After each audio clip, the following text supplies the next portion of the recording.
अस्सलाम वालेकुम everyone, welcome back to another video. आज की इस वीडियो के अंदर हम बात करेंगे सिनकोपी के बारे में, बेहोशी के बारे में। आज इस वीडियो बनाने का जो प्लान है या जो आइडिया वो कहाँ से आया, वो ऐसा हुआ कि दिन के टाइम, सुबह के टाइम भाई जो है वो घर के अंदर आता है बाहर से, छोटा भाई। तो वो आकर बताता है कि बाहर एक मोटरसाइकिल पे बंदा जा रहा था और वो गिरता है और उसके बाद वो बेहोश हो जाता है एकदम से। तो इस मौके के ऊपर लोगों को क्या करना चाहिए वो भी मैं बताऊंगा आप लोगों को, कि अगर आपके इर्द गिर्द कभी ऐसा इंसिडेंट हो जाता है तो आपको क्या करना चाहिए, वहां पर आपको किस तरह से उस चीज को जो है टैकल करना चाहिए, तो ये भी बताऊंगा। और 1122 के आने से पहले पहले आप क्या कर सकते हैं, अगर वो नहीं आ रही, उसको डिले हो गया, तो कैसे आप उस पर्सन की जान बचा सकते हैं।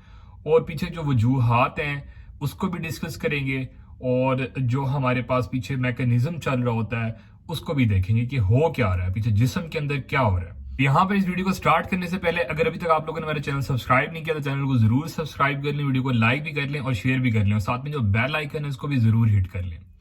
हम बात कर रहे हैं बेहोशी के बारे में। अच्छा, बेहोशी या सिनकोपी की डेफिनेशन वो ये है, आसान, मैं मेडिकल की डेफिनेशन के ऊपर नहीं जाऊंगा, आसान आप लोगों के लिहाज से बताऊंगा कि सिनकोपी ये है कि अगर आप थोड़ा सा जो है कुछ सेकंड्स के लिए बेहोश होते हैं, पर्सन जो है अनकॉन्शियस होता है, एकदम से बेहोश हो जाता है और कुछ सेकंड्स के बाद, कुछ टाइम के बाद दोबारा होश में आ जाता है, तो इसको कहेंगे। और ये जो टाइम है ये बहुत सेकंड्स का या कुछ जो है आधे मिनट का टाइम रहेगा।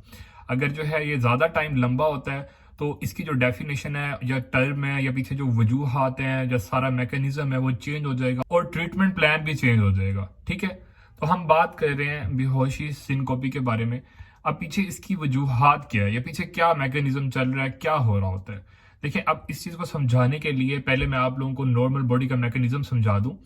देखिए, आपका जो ब्लड है वो पंप कर रहा है, हार्ट, आपका दिल जो है वो खून पंप कर रहा है आपकी पूरी बॉडी के अंदर भी और साथ आपके ब्रेन को भी।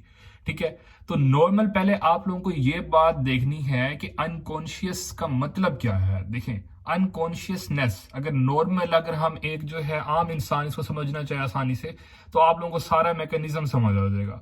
अनकॉन्शियसनेस मतलब पर्सन कॉन्शियस नहीं है। कॉन्शियसनेस क्या है? कॉन्शियसनेस अलर्टनेस है। ठीक है, अगर आप कुछ चीज समझ रहे हैं, कुछ चीज देख रहे हैं, कुछ जाग रहे हैं, तो ये आप किस वजह से कर रहे हैं? ऑब्वियसली आपने ब्रेन की वजह से कर रहे हैं। हमारी जो सोचने की कैपेसिटी है, हमारी देखने की, हमारी समझने की या जागने की, वो सारा कुछ जो है ब्रेन की वजह से हो रहा होता है। तो इसका मतलब ये है कि ब्रेन की खराबी हो रही है जिसकी वजह से पर्सन अनकॉन्शियस हो रहा है और सिनकोपी आ रही है, बेहोशी आ रही है। ठीक है, अब हम चलते हैं कि आखिर ब्रेन के अंदर क्या चीज आ रही है, क्या खराबी आ रही है। ब्रेन को जब भी ब्लड की सप्लाई या जिसके अंदर ब्लड के अंदर जो ऑक्सीजन होती है, जो न्यूट्रिएंट्स होते हैं, जो मेनली जो हमारा ग्लूकोज होता है, ऑक्सीजन और ग्लूकोज, ये दो चीजें जब ब्लड के जरिए आपके ब्रेन को नहीं जाती, तो ब्लड के जरिए ये नहीं जाती, उसकी वजह से आपके ब्रेन को न्यूट्रिशन नहीं मिलती, खुराक नहीं मिलती। अब ब्रेन को जब कुछ देर के लिए खुराक मिलना बंद हो जाए तो ब्रेन अपना काम करना बंद कर देता है, जिसकी वजह से जो उसकी इंपल्सिस होती हैं, पूरा जो फंक्शन होता है वो स्विच ऑफ हो जाता है। जब वो स्विच ऑफ होता है तो उसके बाद क्या होता है कि आप बेहोश हो जाते हैं, अनकॉन्शियस हो जाते हैं, आप स्लीप में चले जाते हैं, ट्रांजिएंट स्लीप के अंदर चले जाते हैं। ठीक है, इसको स्लीप कहेंगे नहीं, लेकिन मैं इस तरह से आपको समझाने के लिए कह रहा हूँ। ठीक है, इसके बाद क्या होता है, अब पीछे ऐसा क्यों हो रहा है, अब ब्लड क्यों नहीं जा रहा? ब्लड किसी भी वजह से नहीं जा रहा, उन वजूहात को भी देख लेते हैं हम। अब उनमें से जो पहली वजह आती है वो कार्डिक वजूहात आ जाती हैं, कार्डिक जो है कॉजेज आ सकती हैं, जैसे कि जो पर्सन है उसके दिल के कोई प्रॉब्लम्स चल रहे हैं। उनमें से सबसे बड़ी जो वजह होती है वो ये है कि उसकी जो दिल की धड़कन है या वो बहुत ज्यादा तेज हो गई है या वो बहुत ज्यादा हल्की है। इसका मतलब क्या है कि आपकी जो नॉर्मल हार्ट बीट है वो 72 से 100 के दरमियान होती है। ठीक है, 60 से 100 के दरमियान नॉर्मल एवरेज 72 होती है पर्सन की। ठीक है, एवरेज पर्सन। अब इसके अंदर अगर ये कम हो गई है, 35 से 40 45 हो गई है, तो उससे से क्या होगा कि जो ब्लड की सप्लाई है वो भी स्लो हो जाएगी ब्रेन की तरफ। इस वजह से भी आपको जो है, जब ब्लड कम जाएगा ब्रेन को, आप अनकॉन्शियस हो जाएंगे, पर्सन जो है कुछ देर के लिए सिनकोपी में चला जाएगा। दूसरी यहां पर हमने बात की कि अगर दिल की जो धड़कन है वो बहुत ज्यादा तेज हो जाती है, जिसे हम कहते हैं टैकीकार्डिया, आपको पैल्पिटेशन फील होगी, बहुत ज्यादा जो है धड़कन तेज फास्ट जो है फील होगी, 150 145 160 इसको टच करी होगी। अब इसकी वजह से क्या होता है, ये जो नॉर्मल बीट होती है, जो नॉर्मल हार्ट की पंपिंग होती है, वो सिंक्रोनाइज होती है कि आपका जो हार्ट है वो नॉर्मल कॉन्ट्रैक्ट करता है फुली, फिर फुल्ली रिलैक्स करता है। है, लेकिन जब वो 155 160 होती है तो उसकी वजह से क्या होता है, वो फड़फड़ाना शुरू कर देता है। जो कंप्लीट कॉन्ट्रैक्शन, कंप्लीट रिलैक्सेशन नहीं होती, जिसकी वजह से जो ब्लड है वो पूरी तरह से पंप नहीं हो पाता। जब वो पूरी तरह से पंप होकर आपकी बॉडी में और आपकी ब्रेन की तरफ नहीं जाता और वो फड़फड़ाता रहता है, तो उससे थोड़ा थोड़ा ब्लड जो है आपकी जिस्म के अंदर और आपके ब्रेन की तरफ जाता है, तो उसकी वजह से क्या होता है, पर्सन जो है सिनकोपी के अंदर जा सकता है, पर्सन जो है बेहोशी में जा सकता है। ये बात हो गई। अब इसके बाद हमारे पास क्या होता है, आपके हार्ट के अंदर एक इलेक्ट्रिकल सिस्टम होता है, जिसकी वजह से ये ब्रैडीकार्डिया या टैकीकार्डिया, जैसे हमने बात की कि कम हो जाना या ज्यादा हो जाना धड़कन का, ये बात की। अब इसके अंदर जो आपका इलेक्ट्रिकल सिस्टम है, ये इस चीज को जो है फंक्शन कर रहा होता है। इलेक्ट्रिकल सिस्टम एक नर्व सिस्टम है जो आपके दिल के अंदर जो है, दिल की दीवारों के अंदर पूरा लगा हुआ है, ठीक है। अब इसका काम क्या होता है कि ये इलेक्ट्रिकल इंपल्सेस देता है, जिसकी वजह से आपका हार्ट कॉन्ट्रैक्ट होता है, रिलैक्स होता है। अगर इसके अंदर कोई खराबी है कॉन्जेनिटली, ठीक है, या कोई भी इसके अंदर है, तो इसकी वजह से क्या होता है कि बाज औकात जो बीट्स हैं, जो आपके दिल की धड़कन है, वो मिसिंग होना शुरू हो जाती है। दिल धड़क रहा होता है, उसके बाद एकदम से जो है बीट जो होती है, वो जो कॉन्ट्रैक्शन रिलैक्सेशन है, वो मिसिंग हो जाती है। उसके बाद दोबारा जो है वो नॉर्मल कॉन्ट्रैक्ट रिलैक्स होना शुरू होता है। तो बाज औकात तो पर्सन को जो है वो कुछ नहीं होता और एकदम से जो है पर्सन बेहोश होता है, उसको कोई और सिम्टम्स भी नहीं आ रहे थे, कोई अलामात भी नहीं आ रही थी, तो पीछे अगर ईसीजी करवाएं तो ये पता चलता है कि उसकी जो बीट्स हैं वो मिसिंग है, ठीक है। तो ये भी एक मसला देखने को मिलता है। बाज औकात ये होता है कि जो गैप है कि एक दिल की धड़कन और उसके दरमियान फिर गैप आ जाना, वो जो गैप है वो लंबा हो जाता है बहुत। अब इसके लिए क्या होता है कि अगर बहुत ज्यादा पर्सन को प्रॉब्लम है, तो उसके लिए कार्डिक जो है इलेक्ट्रिकल पेस मेकर्स, एक बैटरी होती है, एक आर्टिफिशियल बैटरी होती है, वो आपके दिल के अंदर लगा दी जाती है। उसका काम क्या होता है कि वो आपकी जो हार्ट बीट होती है उसको समझता रहता है, देखता रहता है, उसको चेक एंड बैलेंस रखता है उसका।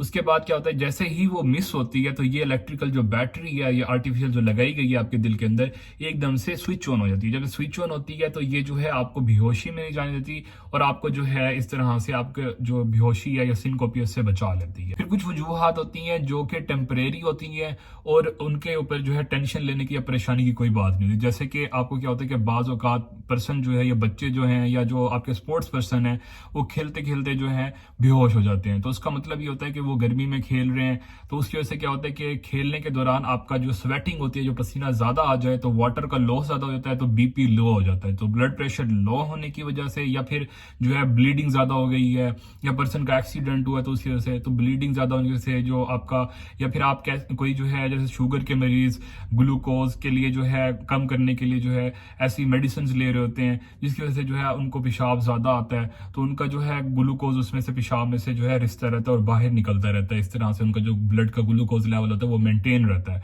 तो इस वजह से भी बीपी लो हो सकता है। या कुछ ऐसी जो है मेडिसिन चल रही हैं, या पेशाब अगर अद्वियात चल रही हैं किसी प्रॉब्लम की वजह से, तो उस वजह से भी हाइपरटेंशन के लिए, तो उस वजह से भी क्या होता है कि आपका ब्लड प्रेशर लो होता है, और ब्लड प्रेशर लो होने की वजह से जो है जो ब्लड है आपके ब्रेन को कंप्लीटली नहीं जाता, और ब्रेन को नरिशमेंट और ग्लूकोज और ऑक्सीजन नहीं मिलती, और जो पर्सन है वो सिनकोपी के अंदर, बेहोशी के अंदर चला जाता है। इसके अलावा हमारे पास इसके ऊपर जो है परेशान होने की बात नहीं होती, जरूरत नहीं होती। आपको जो है अपना जो इलेक्ट्रोलाइट या आपका अपना जो वाटर बैलेंस है उसको कंप्लीट ठीक करना है, और उसके बाद आप ठीक हो जाएंगे।